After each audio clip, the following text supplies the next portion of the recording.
안녕하세요. 상식이 돈이 되는 지식스쿨 크리스티입니다. 독도는 일본 땅이다. 얼마 전 일본의 외무성산하의 일본국제문제연구소가 이런 영상을 올렸습니다. 다케시마는 일본 땅이라는 취지의 영상으로 또 억지를 부리고 있는 건데요. 이번엔 독도가 일본 시마네현에 편입되기 전부터 일본 어부들이 독도에서 강치 사냥과 어업 활동을 했다는 이유로 독도를 일본 땅이라고 주장합니다.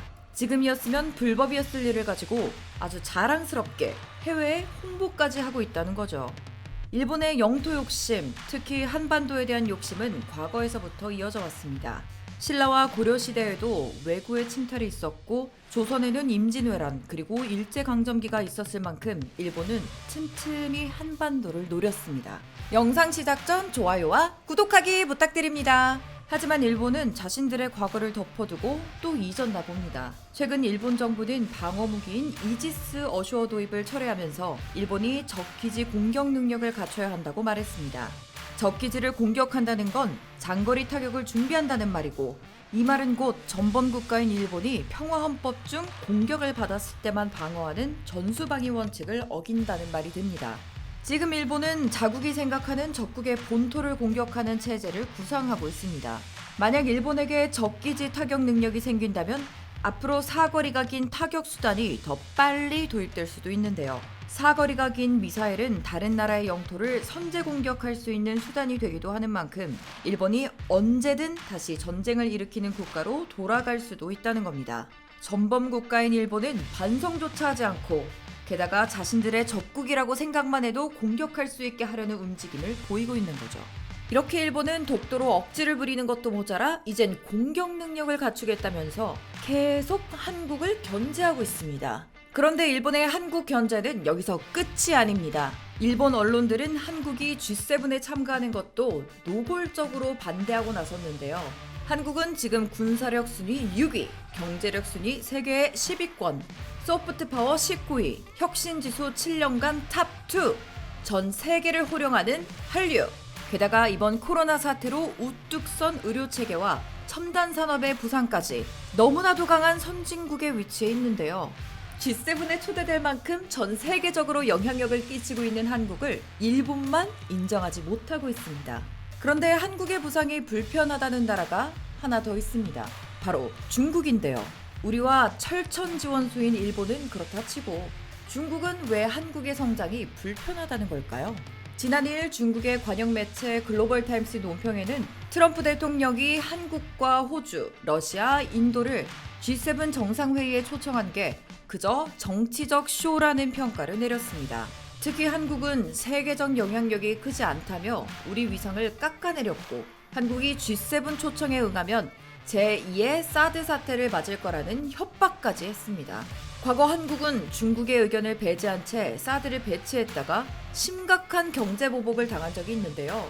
미국도 우리가 중국의 보복으로 피해를 입었던 걸 알고 있기에 더더욱 중국 견제에 동참하길 원하고 있다고 합니다. 중국은 굉장히 오래전부터 한국을 얕보고 있었습니다.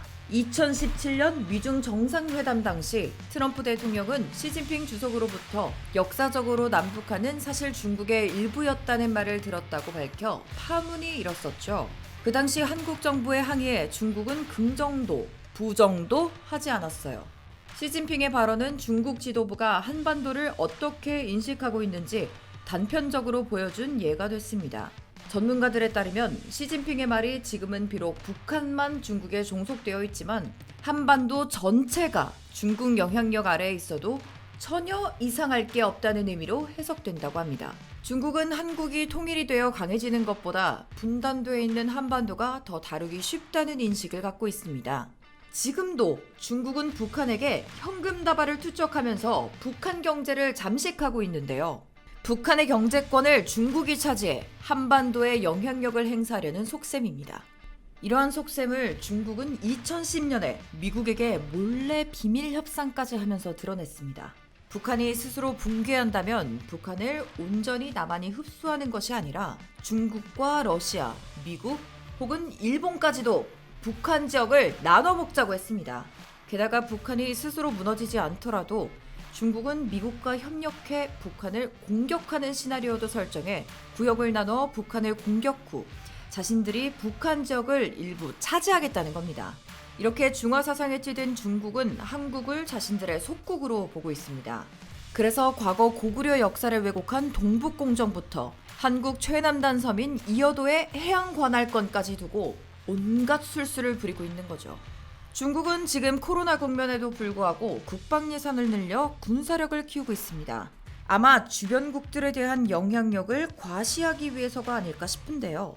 1년 새 30개의 핵탄두를 추가했고 4번째 항공모함 건조도 추진하고 있다고 합니다. 그리고 영토에 관해 엄청난 야욕을 보이는 중국은 코로나 사태로 미국의 영향력이 줄어서인지는 몰라도 국제적으로 불량배와 다름없는 행동을 계속하고 있습니다. 호주, 대만, 남중국해 분쟁은 물론이고요. 지금은 인도와 아주 살벌한 국경 분쟁을 벌이고 있죠. 그래서 미국은 경제 제재와 함께 반중 동맹을 만들기 시작했습니다. 한창 날뛰던 중국도 막상 미국에게 제재를 받으니까 이제는 자신들이 무시하던 한국에게 SOS를 쳤어요. 미중 분쟁 여파로 중국 기업들의 부품 수급이 다급해지면서 중국 화웨이는 삼성전자에 5G 칩셋 생산을 요청했습니다. 하지만 삼성전자가 이 요청을 거절하면서 중국은 다시 부품을 구하기 위해 난리를 겪어야 했죠. 중국 내에서는 전 세계에서 한국의 위상이 올라가고 한류가 중국을 포함해 전 세계를 휩쓸고 있을 만큼 한국에게 진작 잘했어야 했다는 반응들도 나오고 있습니다. 반면 한국에서는 이렇게 중국의 요청을 거절해도 되는 건지 또 보복이 찾아오는 건 아닌지 두려워하는 분위기가 있었어요. 이때 미국이 중국에 맞설 동맹 파트너로 한국을 콕 집어 거론합니다. 중국이 한국에게 보복하면 뭐든 도와줄 테니 중국을 함께 혼내주자고 한 겁니다. 이렇게 요즘은 중국과 미국 모두가 한국을 찾고 있는 상황입니다. 그 이유는 한국이 첨단 기술, 특히 ICT 부문에서 절대적인 강자인데다가 제조업까지 갖춘 경제력 있는 국가고 거기다 군사력까지 뛰어난 나라이기 때문입니다. 그래서 전문가들은 사실상 제2의 사드 사태를 걱정하지 않아도 된다고 말합니다. 한국이 강한 위치에 있기 때문에 중국은 한국의 국력이 부담돼 결국 보복하지 못할 확률이 크다고 본 건데요. 또 한국이 내부 단합을 하고 경제력을 유지한다면 미중 긴장을 완벽하게 관리할 수 있을 거라고도 합니다. 과거 역사 속 한반도는 힘이 약해 위기도 있었고 결국 분단이 됐지만 지금의 대한민국은 과거와는 달리 세계를 리드하고 있습니다. 이렇게 한국은 이미 중국이 주무르고 있는 북한과 비교되지 않는 선진 강국이죠. 앞서 말한 것처럼 한국의 군사력은 세계 6위, 경제력은 세계 10위권, 소프트 파워 19위, 혁신지수 7년간 탑2, 전 세계를 호령하는 한류, 의료와 첨단 산업 강국이니까요. 두 번 다시 단 한 뼘의 영토, 영해, 영공도 침탈당하지 않을 것입니다. 문재인 대통령은 얼마 전 6.25 70주년 행사에서 우리 군은 어떤 위협도 막아낼 힘이 있다며 다시는 우리의 어떤 것도 뺏기지 않겠다고 말했습니다. 물론 한국은 이미 다른 어떤 국가의 위협도 막아낼 힘이 있습니다. 하지만 우리는 여기서 멈추지 않고 국력을 더 키워야 합니다. 미국과 중국 같은 G2 강대국이라도 아니 그 어떤 나라도 우리를 함부로 대할 수 없어야 하니까요.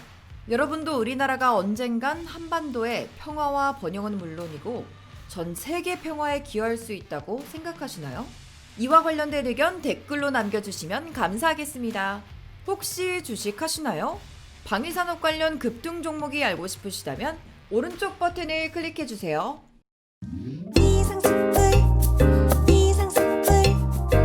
주식을 모르면 이상스쿨. 주식 모르니? 이상스쿨.